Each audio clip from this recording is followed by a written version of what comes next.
I'm sure you guys have seen the clip, or maybe even seen the press conference on TV, of this Nigerian journalist who was challenging the ministers. And firstly, here's my take. I applaud this lady for being this brave. I applaud her for being brave to say, I flew into this country to talk about this issue. I applaud her for that. I mean, every good journalist must follow the story. But this is where I have a problem with this lady. Now, this woman, firstly, she insists that the South African government must apologize. She then goes on naming some couple of cases, about 4 cases.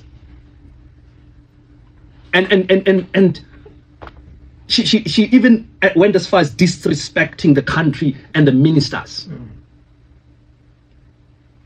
And for me, I'm saying, South Africa is a great country, guys. South Africa is such a great country because I can bet you my bottom dollar.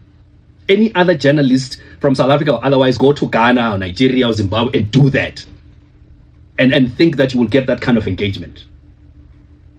It's disrespectful, guys, but the audacity, and that's why I'm saying from a journalistic perspective, I respect her for that, but the audacity to even disregard the protocol of the press conference because you want to take on the ministry and demand an apology on behalf of Nigeria because you flew in here. But the second part that grates my carrots a little bit is this. She does not have the facts.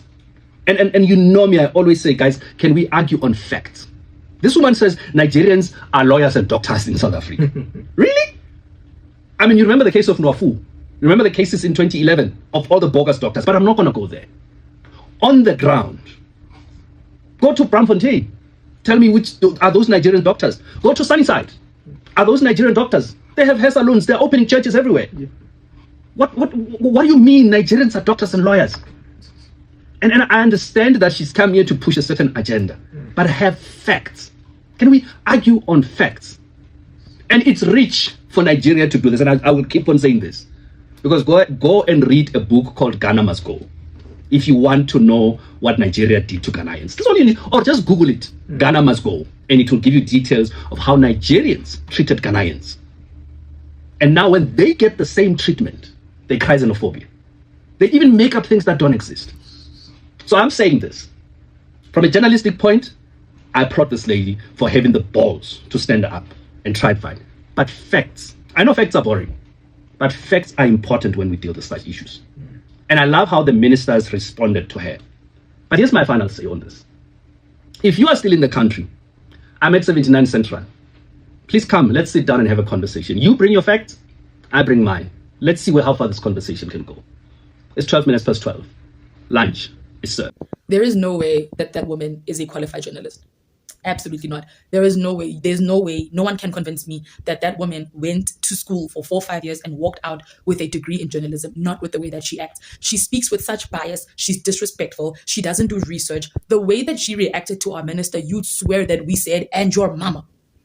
Like, she reacted as if we were taking a jab at her mom and dad, and we really weren't.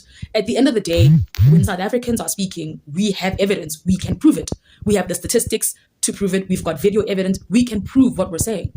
Why is she so touched? And I stand by what our minister Kubai said when she said that our journalists don't do this. Because if you remember, when we were summoned to the United States, our journalists at no point interrupted, disrespected, or clapped back in such a rude manner to Trump or any other head of state in the White House. We realized and recognized that we were in someone else's land, and we came cool, calm, collected, and most of all, professional and respectful. There is no way that Nigerian lady is a qualified journalist. Gaga!